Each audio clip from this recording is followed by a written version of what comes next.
Bart. Call the meeting to order tonight. Before we get started with business, would you please join me in the Pledge of Allegiance? I pledge allegiance to the flag of the United States of America and to the republic for which it stands, one nation, under God, indivisible, with liberty and justice for all.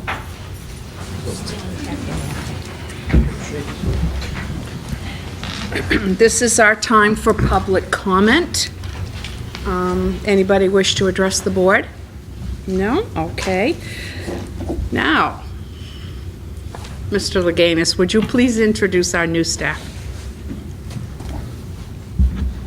Thank you, Madam Chair, Superintendent Lynch, rest of the school committee members. Once again, I stand up here as the proud principal to introduce our new staff to our team, our Whittier team.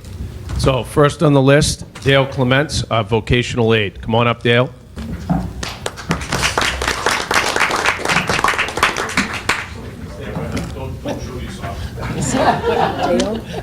Ready to good? That's awesome, Dale. Yep, come on right on. Dale, Michael Crosby, vocational aide.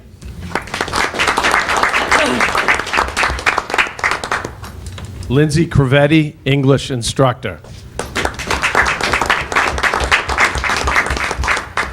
Amanda D'Angelo, dental assisting instructor. Lauren Fontaine, special education instructor.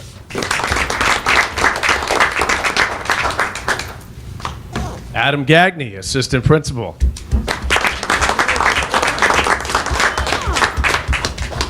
Okay. Catherine Samazik, math instructor.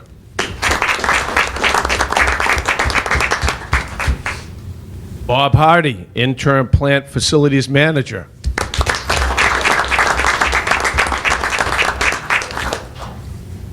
Jim Raza, maintenance tech.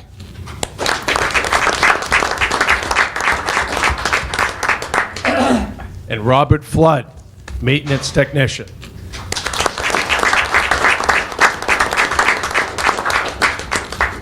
And there you have it, the new team members. Welcome. Welcome. Glad to have you with us. Awesome, thanks, guys. Thank you. Thank you very much for coming out. Hope you, if you didn't get a chance to eat, please do so. Okay.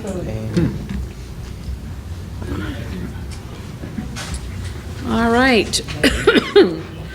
We have minutes to approve. The minutes of October 17th. Madam Chair. Yes, Paul. I move the approval of the minutes for October 17th. Second. I'm going to abstain. Okay, we have one abstention. Okay. All in favor? Aye. And opposed? And 2 abstentions. Madam Chair, Yes. I move the approval of the minutes of executive session, October 17th. Second? I want to abstain. Abstaining as well, Tony? Okay. Also. All right. So, any further discussion? Hearing none. All in favor? Aye. Any opposition? No, but 3 abstentions. Okay. Treasurer's report. Second. Any discussion? Hearing none. All in favor? Aye. Abstentions or objections? No, hearing none, unanimous. We have no old business to discuss. Andrew, you're up. Good evening, Madam Chair, Superintendent Lynch, and all other school committee members. Chess Club is chugging along and meeting every Thursday. There are currently 15 members and everyone is having a blast while continuing to learn the game and excel in their game of chess. Student government has been very active over the month of November. This year for Veterans Day, student government organized a school-wide effort to recognize all staff members at the Whittier Tech who have served in the armed forces. The CAD drafting department designed a banner in recognition of all the Whittier veterans. The culinary arts department organized a small coffee and dessert with our vets.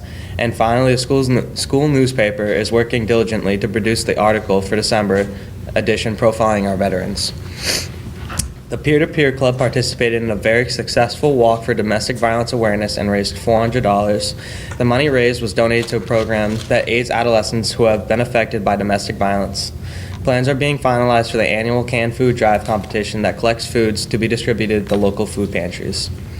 The chorus performed at our open house in the cafeteria. The students sang 3 vocal pieces. One of our seniors in the club also sang a beautiful solo piece. Chorus is still rehearsing daily and is preparing for the holiday concert, which will be held on December 13th. The Drama Club holding auditions for the 2019 musical Curtains on Tuesday, November 13th and Monday, November 19th. They are very excited about the show. It's a musical comedy, whodunit, murder mystery created by Kander and Ebb of Cabaret and Chicago fame. The Multicultural Club designed and assembled their bulletin board to show at the open house. One of the members designed a brand new logo for the club. It depicts their mission to celebrate and acknowledge the diversity in our community. Amongst those efforts, the club is preparing this year's coat drive, which starts Monday after Thanksgiving. Peer leadership entered freshmen's homerooms again to show all useful resources available on the student intranet. This included the published daily announcements of the day, the lunch schedule, and making an IT help ticket for any possible technical issues the students may encounter. Peer leaders also helped with tours at the open house, and many are helping out again with the 8th grade tours coming around. The Key Club had elected their officers and are well underway to a positive service year. This past week, they helped out at Kiwani's fundraising event, and in the coming weeks they will be volunteering at the Salisbury Sea Festival of Trees, the Christmas Stroll in Haverhill, and the VFW Santa Parade, and serving breakfast with Santa on the Salisbury Fire Department. The GSA is still looking for more members. All students are welcome to attend. Meetings are every other Thursday. Boys soccer had a very good season, finishing with a record of 7-9-2, but fell short of the playoffs by just 1 win. Prior to Whittier versus Ipswich game, Ipswich generously hosted Whittier Senior Night, which had been rescheduled due to weather. We honored 6 seniors that night. We thank the school committee for their continued support of Whittier Tech Athletics. The boys and girls cross country team wrapped up their season by participating in the state vocational meet and divisional meet last week. Our boys placed 7th and the girls placed 5th. It was a very fun and exciting, with the younger athletes placing and leading the charge. We're looking forward to the next year with all the young talent. Girls soccer finished up the season with senior night versus Northeast on October 30th. We honored 8 seniors that evening. We have already begun our recruiting efforts for next season in an attempt to bolster the team for next season. Girls varsity volleyball has their highest winning season since 2014 with a final record of 12-8. They placed 4th in the CAC overall and were seeded 13th in Division II of the MIA state tournament. Unfortunately, they fell to a very strong Western team in the first round. The Whittier varsity football team is playing well as they have a record of 4-5. After losing so many players at graduation last year, these young players are performing well, excelling in their spots, and most of all, still preparing for the season to come. The Thanksgiving football game and final game for our seniors will be on Wednesday, November 22nd, under the lights at Greater Lawrence Technical High School. Good, thank you very much. I just have a question. What's the GSA? Gay Straight Alliance. Okay. I was trying to think of government, student body. Any other questions for Andrew? No? All right, thank you very much. Okay. Ms. Lynch. Good evening, Madam Chairwoman, members of the committee. Tonight before you, for informational purposes, I have hires, a math instructor, long-term sub, a math MCAS retest after school for the fall program, a grade 12 SAT prep after school program, evening school, tutors for students that are on medical leave, and a peer leader advisor. Also, I have before you resignations of an English instructor, a school nurse, and a maintenance mechanic. At this time, there is no budget update. As far as the MCAS, we had 3 juniors take the ELA MCAS retest November 8th, 9th, and 13th. There are 14 juniors taking the math MCAS retest November 14th and 15th. We ran a free MCAS after-school program for 14 students for 3 weeks prior to the start of the November retest. On Tuesday, October 23rd, I hosted the Superintendent's Advisory Board meeting. At the meeting, Beverly DeSalvo gave an update on our vocational programs, including the new dental assisting program. We had Representative Lenny Mara at the meeting. We had representatives from Senator Katie O'Connor's office and Senator Brad Hill as well as other members of our board. On Wednesday, October 24th, I attended the annual Essex County Superintendent's meeting at the DA's office in Salem. At the meeting, we discussed the changes in SRO responsibilities in schools, as well as the uptick in vaping. On Thursday, October 25th, I attended the Marvis Officers Meeting, the Board of Directors meeting, and the General Membership meeting in Marlborough. It's a long day of meetings, but I went to all three. Commissioner Jeff Rowley spoke at the General Membership meeting, and he seems very interested in vocational education and supportive of what we're trying to do here at Whittier. On Friday, October 26th, I attended the North Shore Superintendent's Roundtable. At that meeting, we discussed how to best work with students dealing with trauma, and we're seeing more and more students attending our schools that have significant emotional issues because of trauma that they've had to deal with. So we worked through some of that.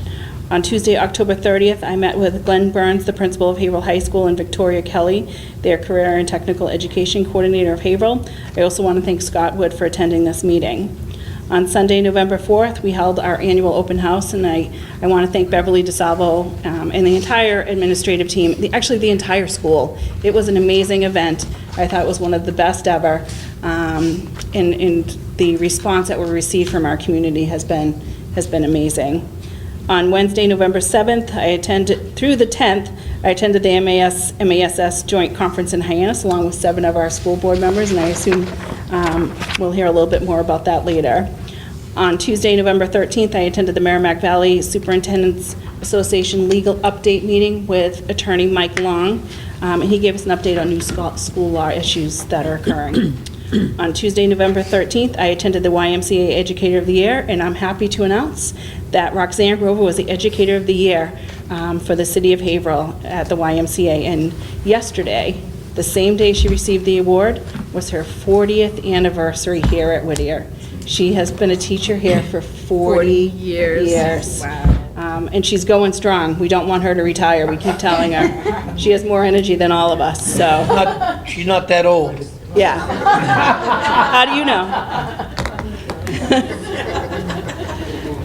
Also, just an update on the new Allied Health Center. I'm hoping that at our next school committee meeting, we can take a tour of our new Allied Health Center.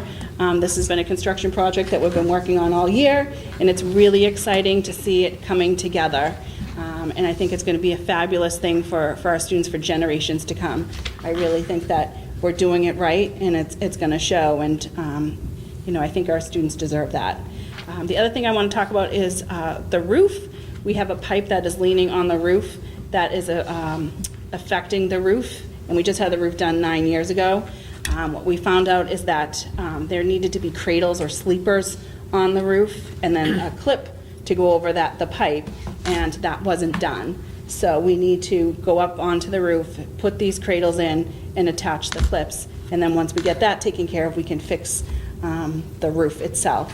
I, of course, want to do this as quickly as possible because I hear there's snow tomorrow night coming, so that we're not shoveling snow to try to repair this. So we're definitely on the fast track of getting this done as soon as possible.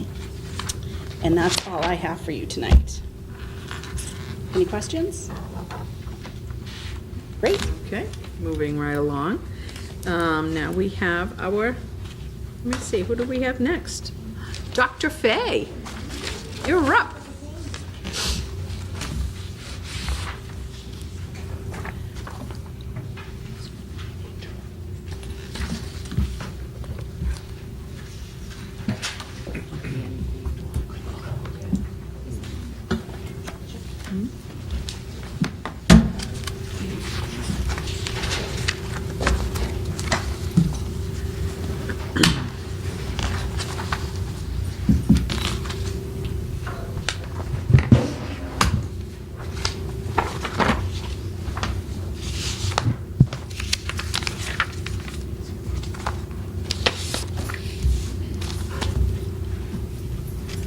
It was on before.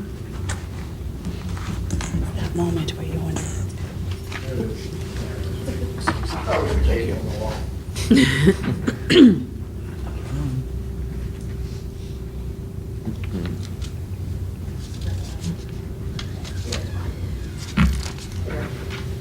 right. Good evening, Madam Chairwoman, Superintendent Lynch, members of the school committee. I am here to provide you with my annual academic update.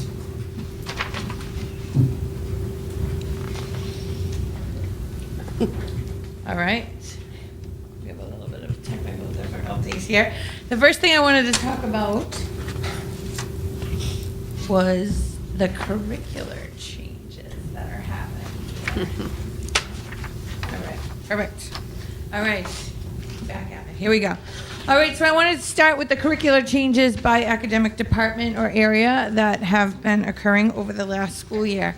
Starting with our English department. We added this year a new early college course for World Literature 1 and World Literature 2, and that is offered for both the juniors and the seniors.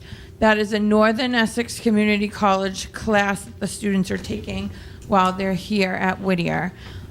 We already offer Comp 1 and Comp 2, so this provides 4 different English classes that our students can leave high school with their college credit.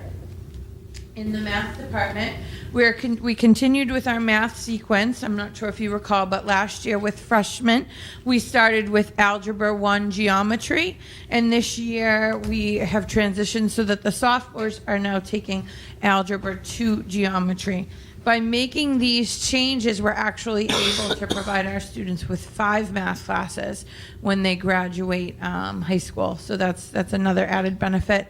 And by doing that, we're able to offer the higher level math classes once they get to the senior year. In addition to that, this year, we're very excited to offer to our students the AP Calculus AB exam. We actually just filed the paperwork today. This coming weekend, we're going to offer our first Saturday prep class for, I think there's about 6 students who are interested right now. And they're going to come in from 10 to 2 on Saturday, and they're going to mimic the real test. So they're going to take the different sections of the test. It's going to be timed. The teacher's going to work with them so they kind of get prepared and a feel for it so that they're ready for the real exam when it happens. And again, that's another higher level added benefit that we're providing to our students.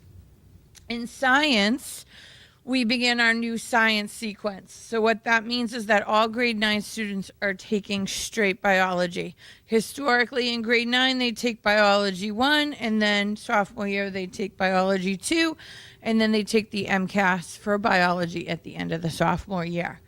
Now, everybody takes biology, a straight class. We realigned the curriculum over the last school year and the summer, and the students will take, the freshmen will take the biology MCAS at the end of the freshman year. What that means is currently half of our student body, all freshmen and all sophomores, are currently taking biology. So come MCAS time, half the school will be taking the biology MCAS exam. So Katrina Jensen, our coordinator of data and assessment, has a lot of planning ahead of her, but we're on it. Okay. In the history department, in June 2018, the state released new frameworks for history. The members of our department have been attending various sessions. We have one teacher that is actually sitting on a board for the Department of Ed, where she's working with them to help create model curriculum units to be used throughout the state. So that's an added benefit to us because we have somebody kind of right in there.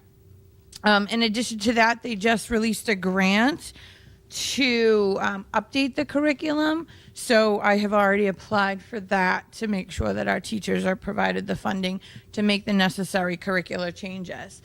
On Friday, myself, this particular teacher, and the department head are attending a meeting with the Department of Education where they're really going to give us some information. We're hearing rumors that the pilot exam for history is coming out in 2020, 2021 for U.S. history in the sophomore year.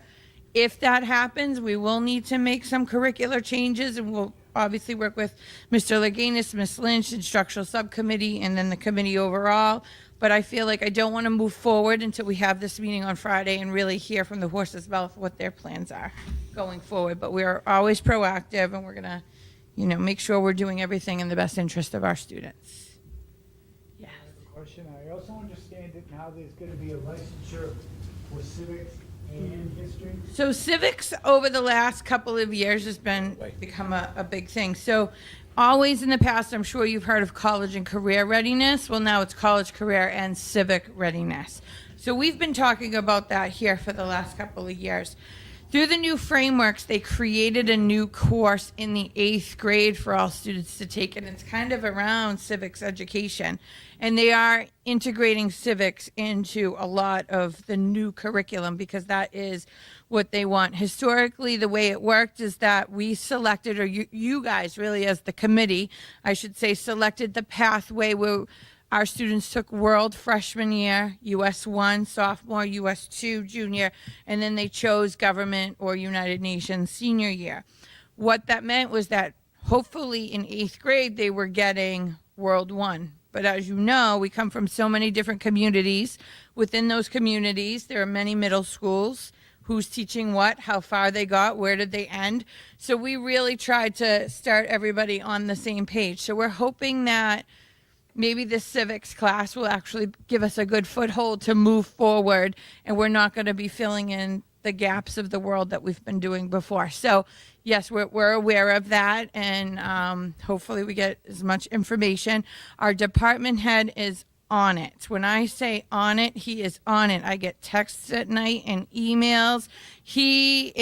Today he sent me an email to look at licensure, and so when I tell you we're going to be ahead of the game, we're going to be ahead of the game.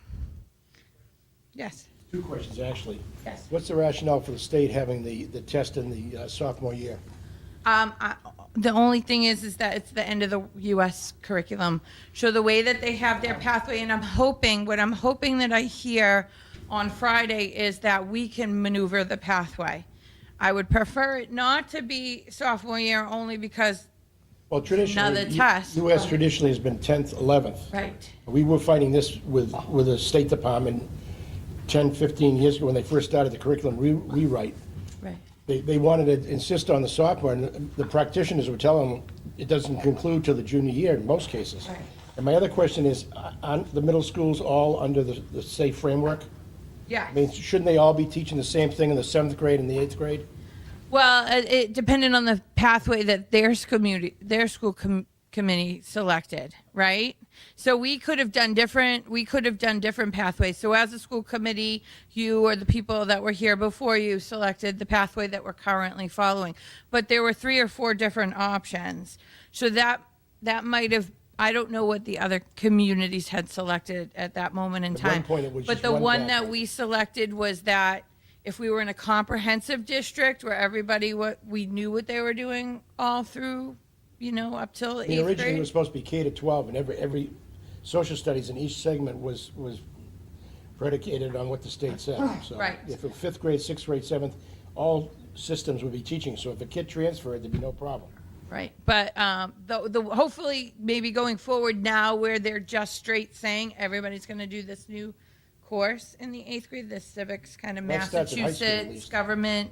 It's kind of based around Massachusetts. Hopefully going forward, then that would help. But the way we had it before is that we're hoping that they took World 1 because that's the way the pathway was. It started in 8th grade, went to 12th grade. We don't have the 8th grade, so we started with World. And what we did when we created that curriculum way back when is we initially talked about moving current and going backwards so that we knew what they were all getting. They were all getting current, and we were, going the opposite direction to try to at least give everybody the same information. Thank you. Kelly, I have a question, Yes. a comment. Dave and I probably were at the same workshop about the civics curriculum, and it sounded like, and there was a woman from DESE there, and it sounds like they want to incorporate it in the lower grades, like grade 3 and little pieces of it. Civics. Yes, and then more structured in the 8th grade, statewide.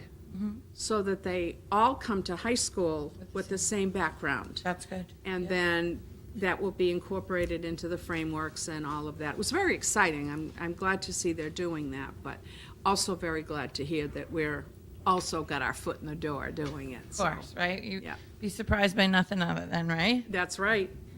Thank you. All right, so we're moving on to electives. So within this year, we started a new criminal justice elective. And I have to say, it's been extremely exciting.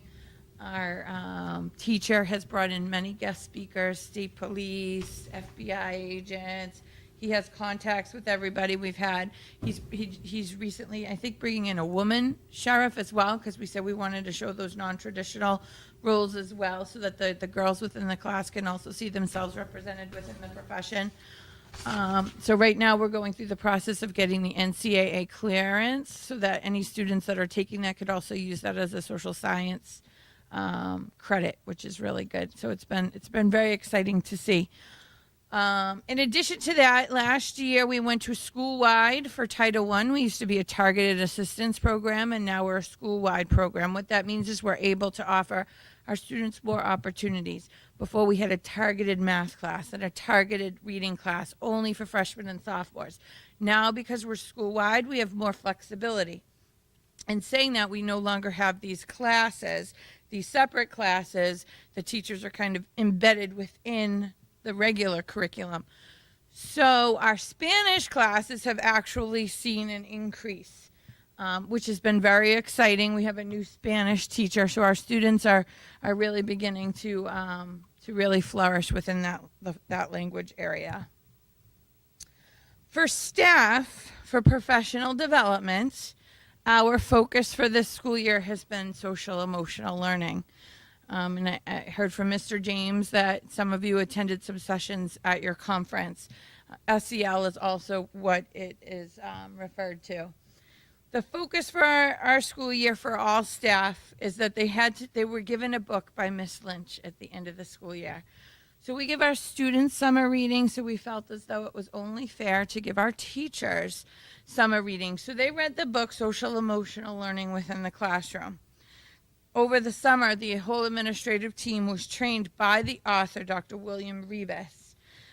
He came in and trained us on social emotional learning, how to use it within our classroom, how to use it within the school, how to see it through educator evaluation, how to help people. So it's really been wonderful.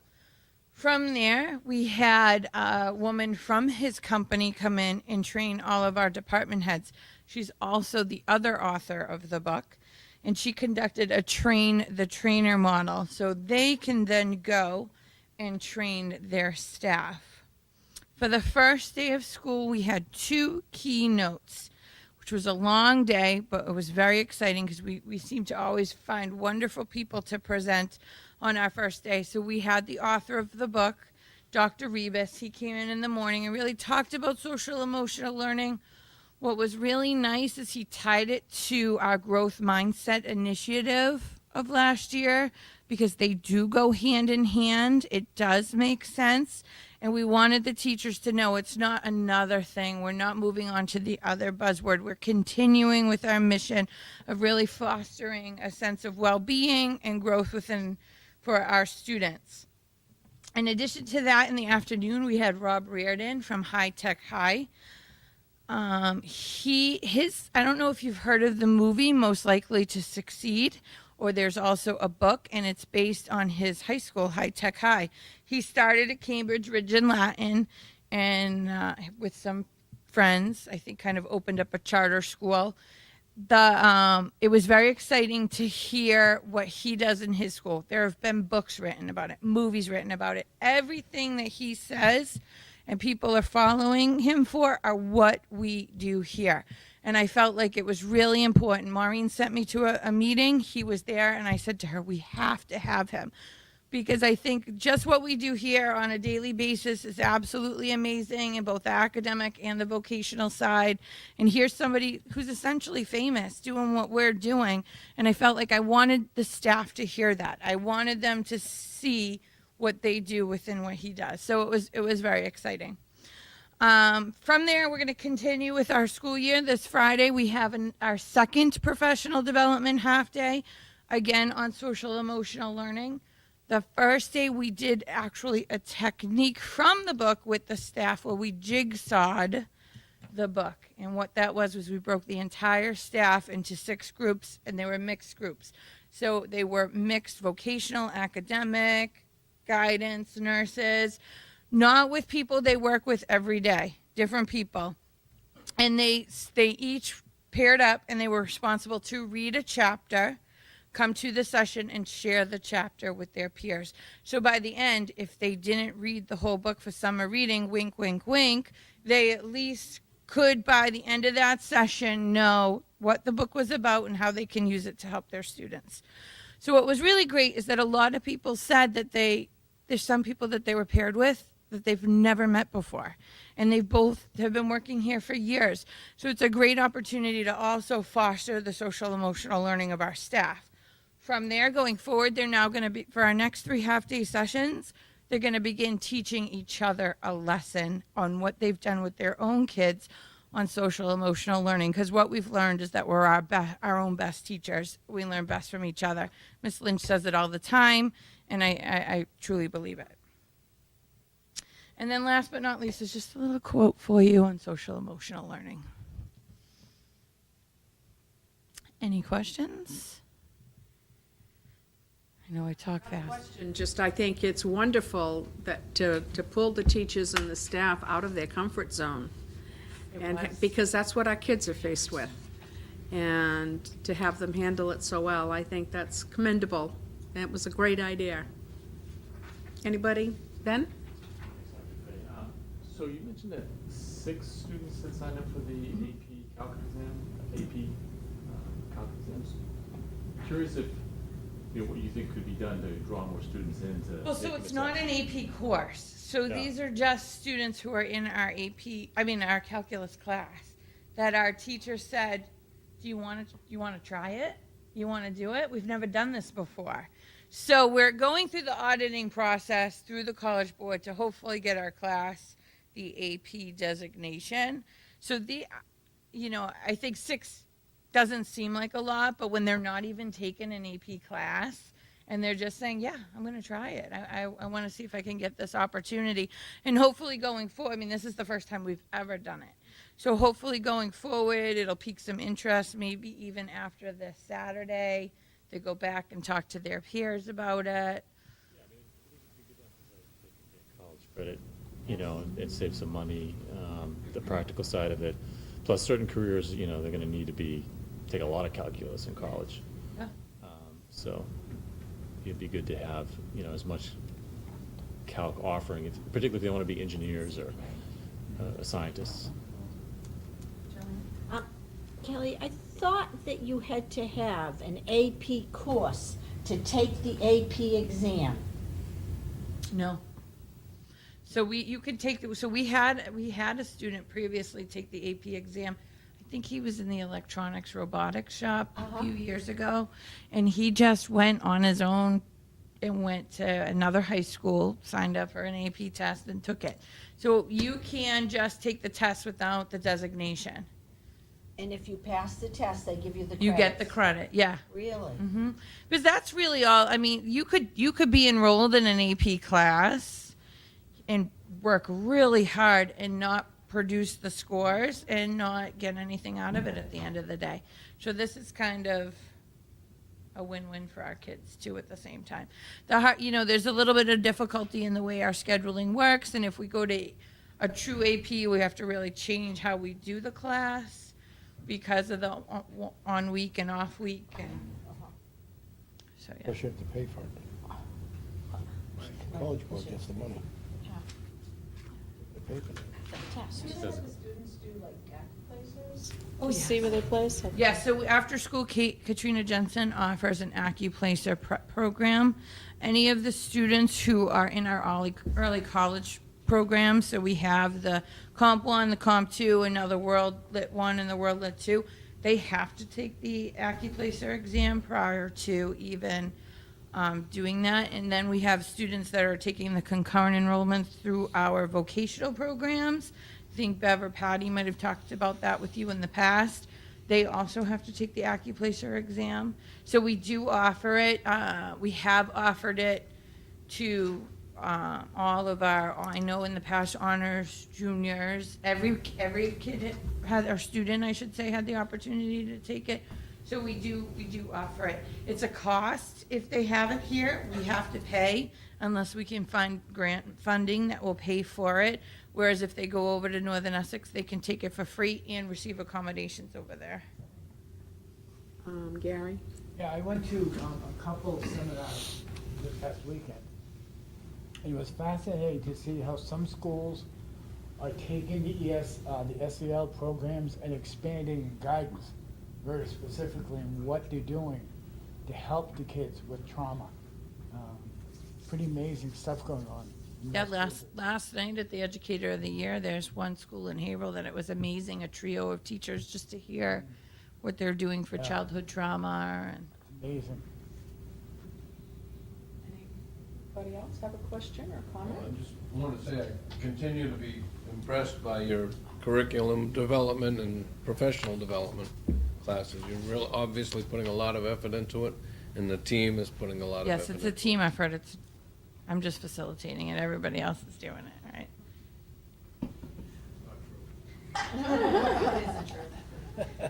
One thing, Kelly, just looking at my notes here, Michelle Ryan, the lady from DOE, said. Who I'm seeing on Friday. Possibly, yeah. But she talked about looking into the Title IIA funds to help offset the cost of implementing the civics curriculum and all of that.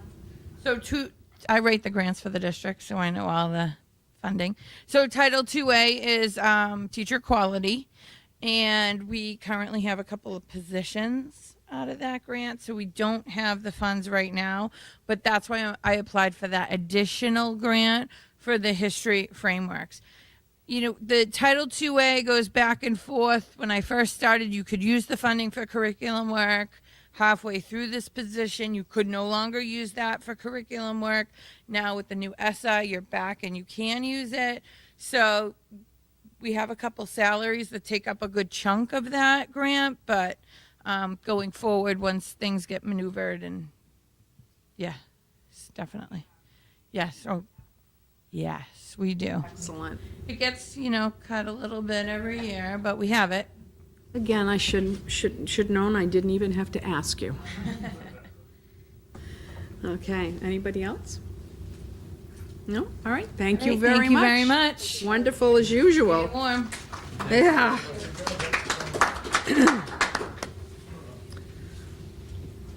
And now we have Mr. Williams. I'm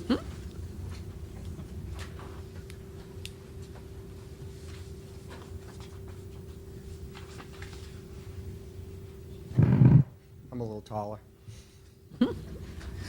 Good evening, Madam Chairman, Superintendent Lynch, and members of the school committee. I am Kevin Williams. I'm the Director of Technology, and I'm here to give my annual update.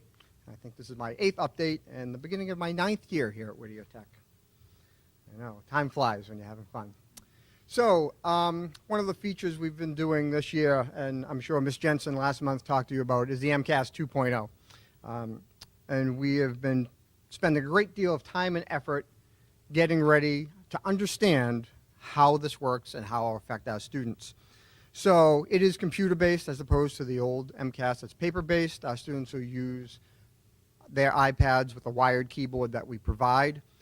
Last spring, we conducted 5 trials of taking modified versions of the test online to test everything.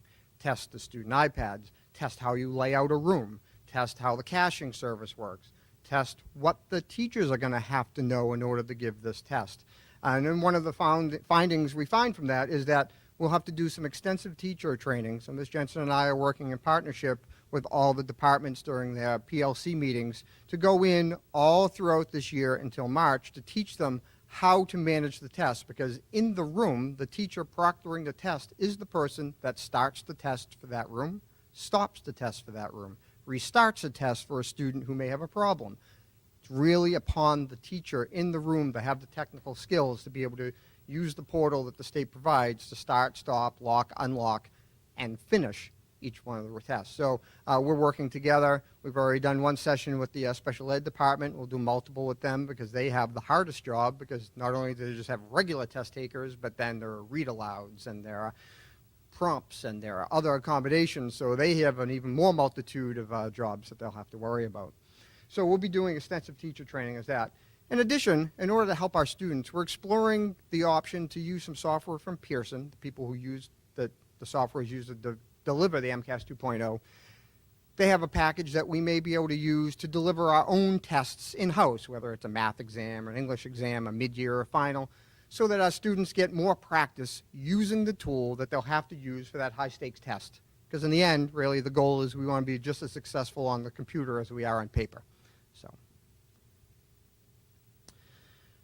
another project we've done over the past 6 months, we've worked with maintenance to finish our first phase of our access control. And why is IT involved? Well, like everything nowadays, there's a computer involved. It runs across our network infrastructure that connect to the doors, and software controls all of it down to the badges and the doors and all those other pieces. So, not a piece of technology I necessarily would have thought I was getting into 10 years ago, but here we are, not 2018.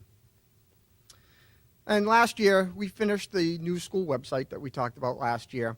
One of the things that we added on that we started last year with Ms. Lowell and the guidance department was the online admissions system. And one of the great benefits we found this year is through this system, because we had all the names and contacts, during the summer, we were able to reach out to our accepted students and say to them, hey, are you interested in fall sports, clubs, and activities? Great. Respond back to us. So before the doors even opened, our club advisors and coaches could reach out to those new students to say, welcome to Whittier. We've used our design language that we used on that website to do in the educational foundation, and more excitedly, we created a new interactive school website, school store website, that lets folks see our fantastic Whittier wear.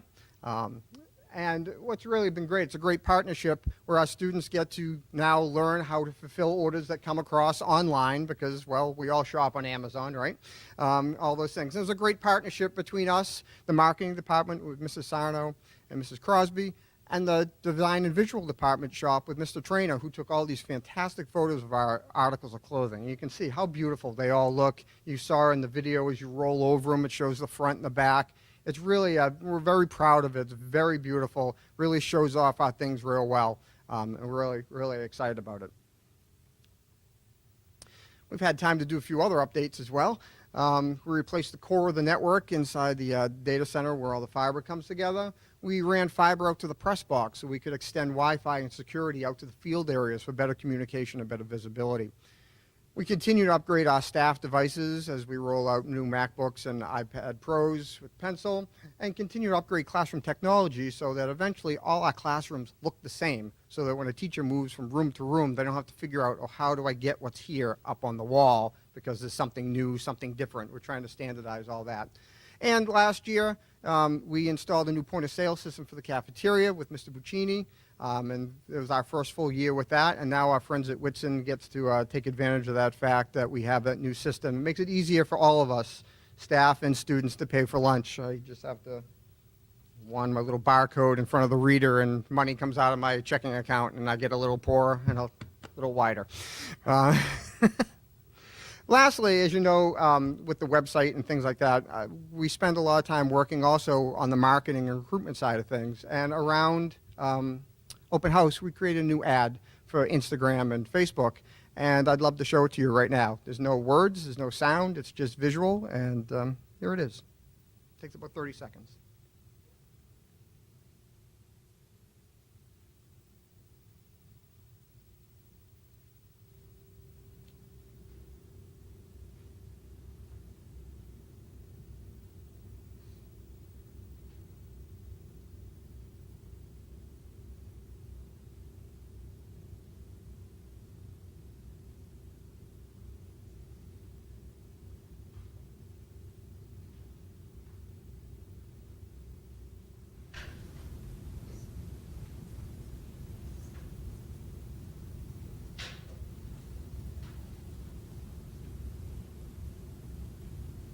So that's it, right there in a Very nutshell. impressive. Oh, thank you. Yeah. You know, we're very proud of it. It was kind of a flash inspiration, something we created.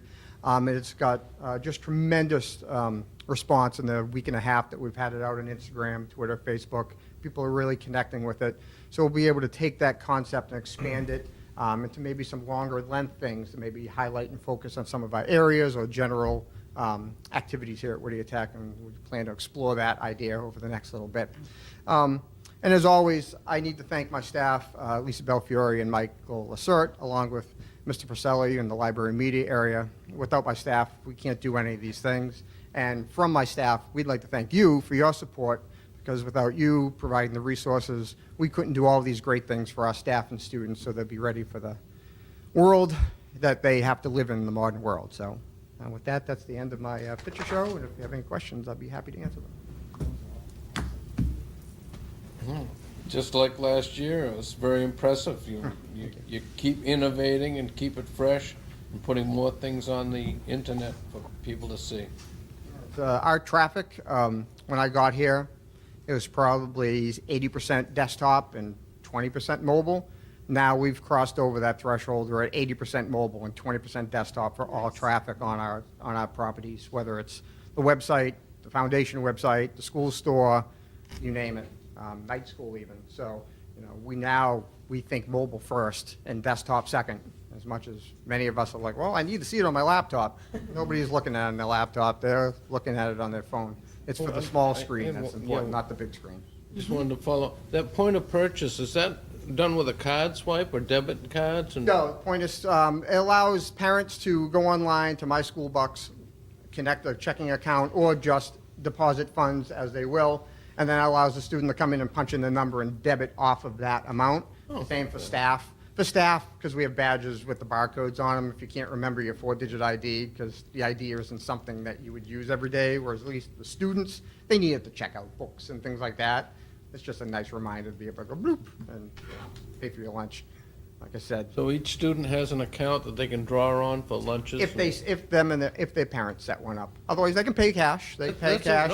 They can even bring a $20 bill and say, put this on my account, and then spend it down. And then when they get down to a balance, the cashier tells them, lets them see the picture, all that as they go through the line.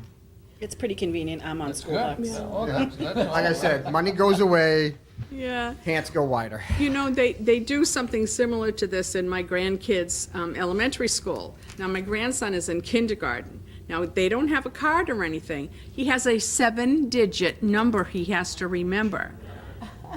And my granddaughter, too, in 2nd grade. And they go in and they give their number, and it comes out of my daughter's account. I guess she funds it or whatever, but 7-digit, that would be so much easier. I was at 4. You're 4 and 5. Is it? Yeah, no, it's 7 I'm digits. not sure I can remember 7 digits anymore. No, maybe. Brett? Are we working on other doors? Yes. We are. Yes, phase 2. I just got a quote, actually. I dragged the guy around today to look at some other doors. But the first batch was about 7 of them, all the major access points. Yeah.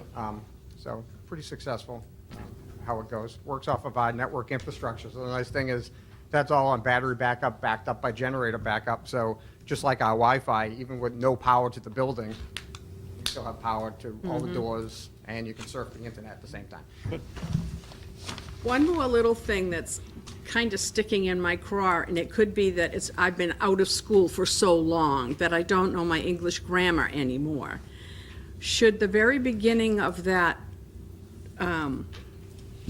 video say, what if there was a school? So, it did say that originally, and then the grammar nerds attacked me in the English department, and it was changed to were. I thought were was if it was plural, so. They told me if it is, they gave me the reasoning behind it, and I fought with them, but literally, Well, they set upon me, more than one of them. I will defer to them, but it sounds a little off to me, so I. From a vernacular point, that's why I wrote was. Yeah. And sometimes, my opinion only, grammar gets in the way of telling a good story. Yeah. But, Okay, Kevin, thank you. Kevin, it's Joanne? were if it's contrary to fact. However, it isn't contrary to I know. fact. They gave me another one. They gave me if it's a school that is- supposition or a abstract object. It was, yeah, I guess we better leave it Yeah, we could probably have a fight for that for weeks. just the way it is, yeah. All right, thank you so much. That was a great Thank you. presentation. Anyone else? Thank you. You're welcome.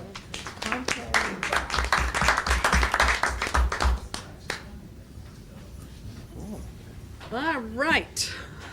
Mr. Leganis.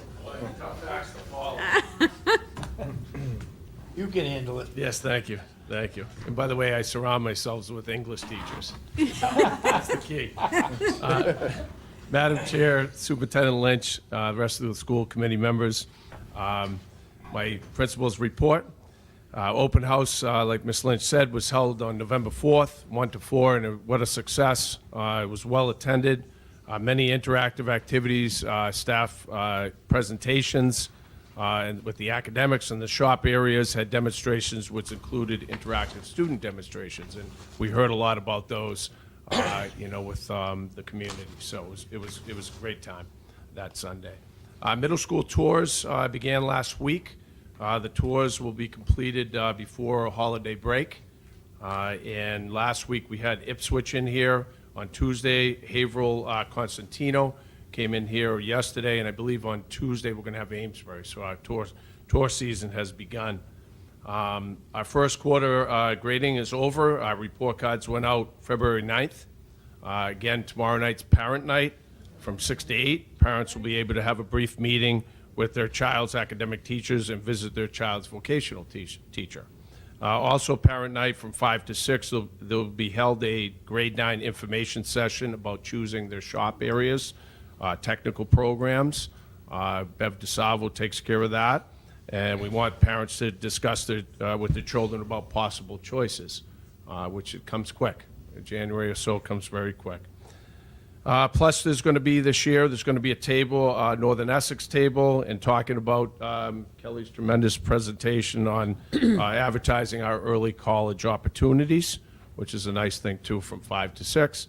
And also the Above the Influence program, which is the program that continues to its quest to educate students about the negative influences of drugs and alcohol. During the Parents' Night from 5 to 6, there's going to be a display weeding through the mess, and also a presentation on the vaping that everybody's talking about.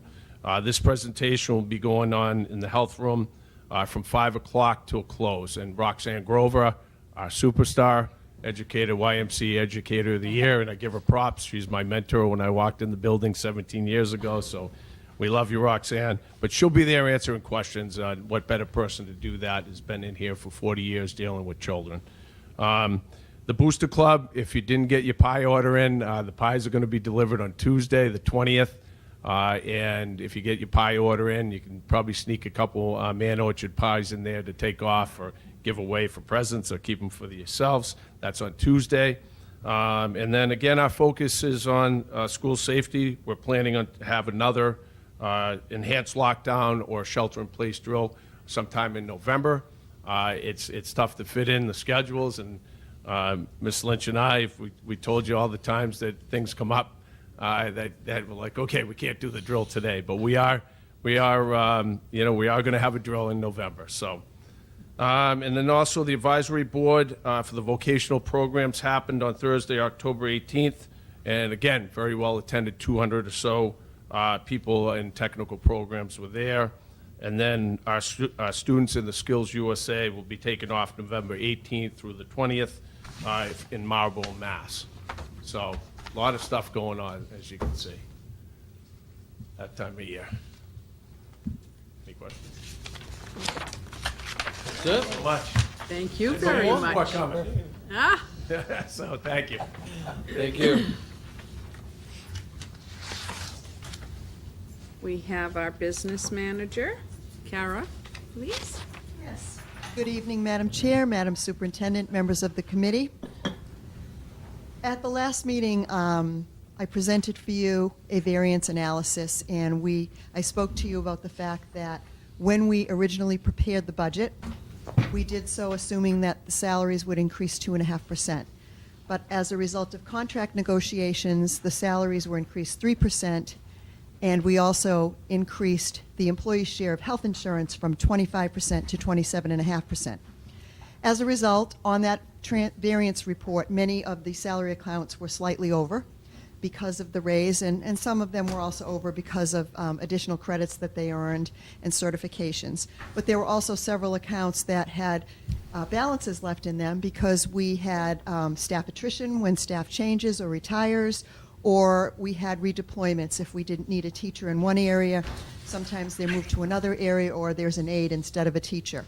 So I have before you a transfer request, and the transfer request, as I stated last month, will balance those accounts as they stood during the month of October. So I would respectfully ask your approval in doing that budget transfer. Madam Chair, Yes, Paul. I would like to I'm move looking that for we have line item transfers in the amount of $234,755 as outlined in the business manager's memorandum of November 1, 2018. Second. Any discussion on this? Any questions? No? All in favor? Aye. Opposed? Abstentions, okay. Thank you. And also for your consideration is the FY20, I can't believe we're going into another decade, FY20 budget calendar, and it will follow the same format that we have done in prior years. We kind of start the budget process now. In December, the superintendent and the principal and I meet with the department heads. We have our two executive subcommittee meetings in both January and February, and then we have a meeting with the committee in March, public hearing in April. So I would ask for your consideration of that calendar. Okay. What you want us to do? Usually, I think you approve the calendar every Okay. year. Motion to approve. Second. Second. Have a question? Question, Paul? Are these dates coinciding with school committee meetings? Or are Yes. they taking place in the afternoon or during school No, times? the way we have done them is the two executive subcommittees, I think we do at 5:30, or it probably will be a little bit earlier this year, right before the meeting. And we do the same thing when we have the meeting with the full committee in March. And then the public hearing is done in April, just prior to the start of the school committee meeting.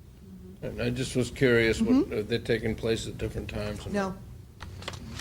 Okay, Fine with we me. have a motion and a second. Got it? Any further discussion? Hearing none, all in favor of those dates? Opposed? Okay.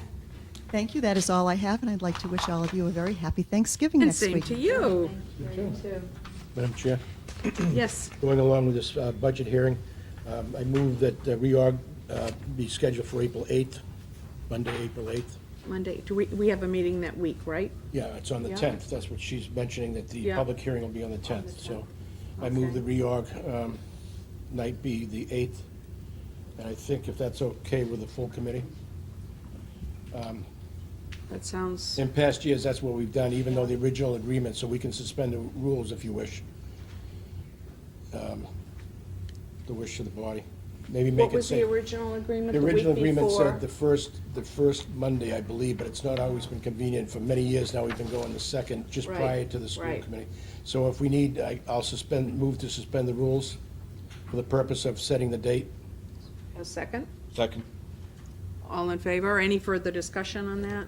No? All in favor? Again, so the date would be for reorg, would be Monday, April Yeah? 8th, That's what we... prior to the public Yeah, hearing. okay. We'll set that date. Do we need to vote on that date? Yeah, Or why don't we do? no. We just did, didn't we? we voted on the suspending them? Yeah, okay. All right. So April 8th, we'll have our reorg meeting. All right, we will go to the subcommittee reports. We have not had an executive subcommittee meeting. Joanne, would you like to do the instructional personnel? We haven't had an instructional meeting either. We were listening to the reports that we had received from the administrative team, so we're done with those tonight. Okay.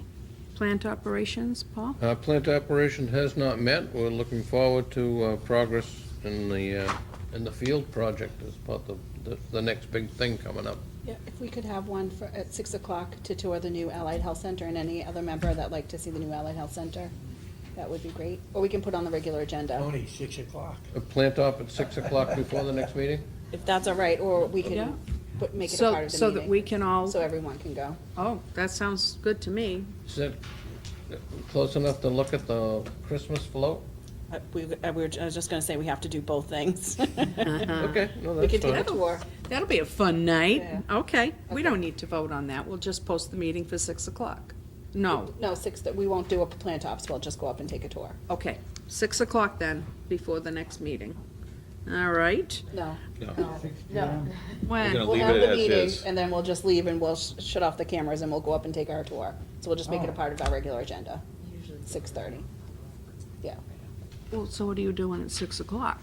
nothing. No plant top? You can't, okay, canceled I that. am so confused. Okay, We're not doing plant. No okay, plant. okay, thank 6:30 regular you. meeting. All right. All right. Mr. Early, do you have a report for us? Not Did at you? this time. No. Batting 1,000 here. I can make one. Now we know we have this one to do. Dave? Okay, we have the second and final reading for several policy you received in your packet. JFABE, JFABF, JICH, GBEGD, ILD, BEDA, BBBA/BBBB. Those are presented for the second reading. Lisa passed out and put on your table in front of you this evening, JFABF. There was a little omission here, and if you take a look at that, the second paragraph, the sixth line down on the right-hand side, the word law, that was omitted on the original one, so I move with the permission of the school committee that we just unanimously agree that that was just an omission and we go along. I hate to bring this back for 2 more readings. So, I mean, I think you had the original policy and the intent of it. Again, just, it's the second paragraph, 6th line down on the far right side. Yeah. It should say, "The law requires the Department of Children and Families," and so on. So if that's all right, I would move all of those policies for a second and final reading. Second. Second. Any discussion on the policies? No, hearing none, all in favor? Aye, opposed? No, unanimous, very good, thank you. Okay, so our next meeting is December 12th, and that's the one we were just talking about, correct? 6:30. 6:30. And we'll add on the agenda the tour of the float and Okay. tour of the new Allied Health Center. And I know it says we have no new business posted, but I think a couple of our members would like to comment about the conference. Is that okay? Can we do that? Of course. Okay. Ben was there, and Joanna was there, and Gary, and Joanne, and Dave, and myself, and Lisa. And Scott, oh, because, yeah, he's not here, so I can't see his face. So we had a really good showing. It was an excellent conference. I would open it up to the rest of you if you would like to speak to the conference. Let me get the boring part over with first. Okay. We had 9 resolutions presented by MASC. Oh, that's right. So let me just briefly, and this is boring, but it's worse to go to the meetings in some ways. It's just because everyone wants to put an amendment on all of these things. Nobody's satisfied the way it's written, and they get kind of long. We weren't sure we were going to make it for supper. Anyway, the first one has to do with arming of educators, and it was rejected soundly. Thank God. The second was for small and rural districts, and MASC calls for a working committee to try to work with the State Department and the legislation as far as helping out these districts fund properly, because some of the bigger towns and cities get, it's a matter of equity. The third one is Federal Department of Education. The government wanted to merge that with the Department of Labor, and education's too important to be doing that, so they rejected that. School transportation resolution, that has to do with a lot of, particularly regional schools have trouble with companies bidding. So they want to make the process easy, and the legislature to help them, and DESE to help them come up with bidders, so there's available busing for those rural students. Accountability standards, DESE or MASC wants all schools that receive DESE funds, government funds, to be under the same rules and regulations. Charter schools sometimes get away with different things that public educators can't, or schools can't do. The other was somewhat controversial, was reproductive health. MASC recommends that we keep with an established health curriculum that's evidence-based. So in other words, a true health curriculum as opposed to a more conservative abstinence-only type of education. That was approved. Also, gender identity, because of not having gender-neutral bathrooms and so on, particularly in athletics and sports. So that was, again, approved that schools should have gender-neutral facilities for those students. So that was also approved. Finally, sports wagering. If the legislature passes sports wagering, we want to be part of the action, so to speak. So public education wants to receive some of those funds. It's similar to the lottery in a lot of states that part of the lottery money goes to public education. Sports wagering would also, any benefits of the state would go to public education. And that was special notification to parents, of SPED parents. They wanted to increase the availability for parents to have that to 5 days. Some school systems said it's hard to do that, but they did approve it. So notification of, let's say your child's going on an IEP and to meet with guidance, et cetera, with the team, they wanted it presented in the child's language and to give them time to have questions and so on. So that was approved. And then finally, I'd like to thank the superintendent and fellow school committee members and Kara and everyone who was able to be at the dinner on Friday evening. I appreciate it. It was an honor to have you there. So thank you. It was an honor for us to have you be awarded that lifetime membership. It's very special. Congratulations. We're very proud of you. I was very thankful. So are you saying they were going to be allowed betting on school games, school sports, high school? No, I'm not sure exactly. They talked about where casinos coming into a lot of states and sports gambling would be allowed at certain gambling centers or parlors or something like that. Whatever benefits the state would receive from that betting at those places would go back to. Sports in general. In general, would go back to public education. Okay. Phew. Not betting on the track team. Oh, please no. Yeah. Well, that was. Yeah. Okay. Sorry, I didn't explain. That's all right. Anything else you'd like to say about the conference? No, other than that, each year, Gary and I were talking on the way up, a lot of, it's on the cutting edge. I mean, they were talking about CEL about 3 or 4 years ago, and this conference had a lot of that. It also had a lot about trauma, individual trauma of families and of students, and what we need to be aware of as teachers and as educators and administrators. So, I mean, and the speakers they have been outstanding. I can go back many years that some of the speakers have been the top of their field within this state and other states in talking about technology and improvement in curriculum and instruction and the total picture of education. So, and once in a while we have a comedian, right, Maureen? Or a couple. Yeah. So, I mean, it's, I Great think, speakers. as I believe Kelly was talking earlier, when professionals see that what they're doing has been replicated in other places, it affirms their position. And I think for school committee people, sometimes, you know, we know what a great school this is, and we have a chance to see that, but we also get a chance to move ahead because we see other things and, you know, kind of be on the cutting edge and follow our superintendent and for the sake of the district. So I think it's any opportunity to network and workshops and things like that is fantastic. That's great. Joanne, anything you would like to add? No, I was just going to also recognize that it was so nice Good. for us, It as was. well as for Michael. Yes. Yeah. Yes, we also have Yes. one of our own who has Past been chairs, gone yeah. for us. Mr. Gilbert was our chair for many years, and he is retiring from the MASC. He says he is, but I don't know. Yes, She's but- not convinced. He also was recognized, so it was a very nice night for Whittier to Yeah, have two of our outstanding and long-term colleagues recognized.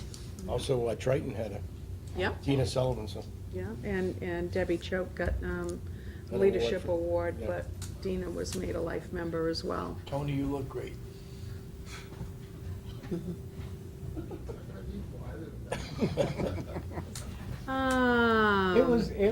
It's also really good to meet people from here on the social network as well. We don't really get a chance to sort of socialize with each other. So that was Yeah, really that was good. very nice. As well as, many of the programs were really Yeah, they were. fascinating, what people were doing. They were. Joanna, anything to add? I enjoyed the same kind of things that you did, but I ended up going to one of those late school start time kind of Yeah. presentations at the very end, and I was interested to find out, because I had 4 teenagers, it was really a nightmare. And, so I wanted to know, what are the results? And so some of these schools presented some of the things that had happened, pros and cons. And it seemed like the pros were really for the younger students, and for the older students, it seems like the jury is still out. You have some parents who are saying, great, we're not having as many battles in the morning, but then we're also hearing that statistic-wise, nothing really changed. So it was interesting to see that. And also, I was surprised, being psych major, because I really wanted to see that, oh, this is the best possible thing, definitely do a late start time. But I had a great conversation with some of the people on school committees who had implemented this, and some of the things that they came up against were surprising. It's surprising how many things you have to account for. Lights, for your sports, just things like that. So it was, all in all though, very fascinating. A great presentation on vaping, a little confusing, but very informative. Something that our school has really been dealing with a lot lately.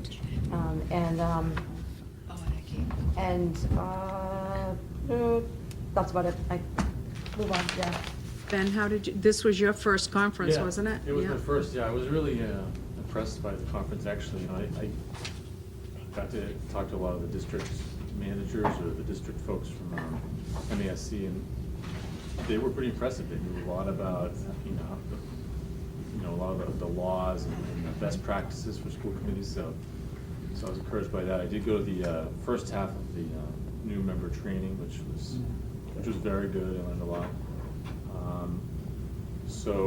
Went to some other topics on law and so on, so I learned a lot there. So I think also great, like Gary mentioned, a great experience to hang out with you guys, and a lot of fun. So I think this was the best turnout we've ever had for our committee to go.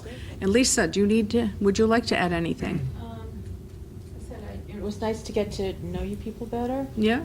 So I'm one of the newer ones on the board. And I think this is my 6th or 7th year attending.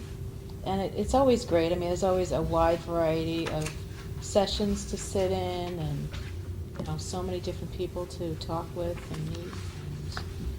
And, I didn't get to attend all the sessions I wanted to, but the ones that I attended were very, very good. They were excellent workshops. I was able to attend a luncheon that, it was on Saturday, and everybody had gone.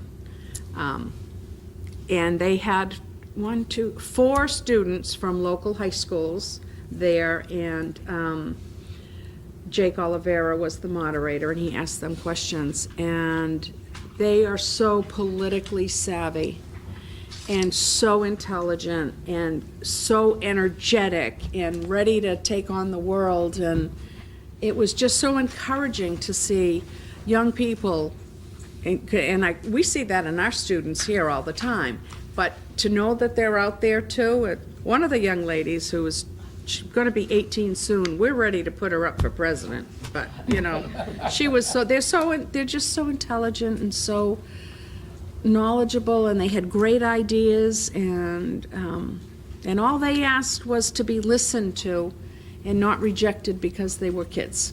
Kids are the best part. Yep. Just listen to us. If you don't agree, that's okay, but listen. It was wonderful. It was a wonderful luncheon. I was amazed. I So think that was written, and now that you say that, Alana, I think that really came out everywhere, was listen Yeah. to the kids. Mhm. Listen. Yeah. That's what they need. Yeah. They don't need to be told what to do, just listen to them. Sounds And- like 1969. and You might need that. in one of their comments, and I don't know if I'm opening up a can of worms here to even ask it, they were all student reps on their school committees. And they all participate in their school committees, and they can ask questions, and they can participate. They can't vote, but they bring from from the other students if there are concerns. that the students have, they bring them to the school committee and talk about them, and don't know if that's something we want to encourage. I certainly would like to, but I don't think it's something I would discourage, you know, I Yeah. think that this is the kids' house. Yeah. You know, this is their. if their there's house, something that, so. you know. Next month, bring something controversial. No. I would say that there Political, are avenues for students to bring gender-based. issues. And that would be student government, the principal's school council. Those are more appropriate places. Yeah. To bring issues to, so that the principal's aware. It's hard for, if we don't know there's an issue, and then for them to come here, that would be difficult for us to solve. But there are definitely avenues for students. And the principal has a very active, he feeds them, student council. He has a very active school council, and our student government, if I don't know if you heard that part of the report, and we probably should have highlighted it on Veterans Day. The student government really wanted to make sure that our veterans were honored, our veterans that work here at Whittier. So whether you're on security or you're a faculty member, this was their gig. And I thought to myself, why didn't I think of this a long time ago?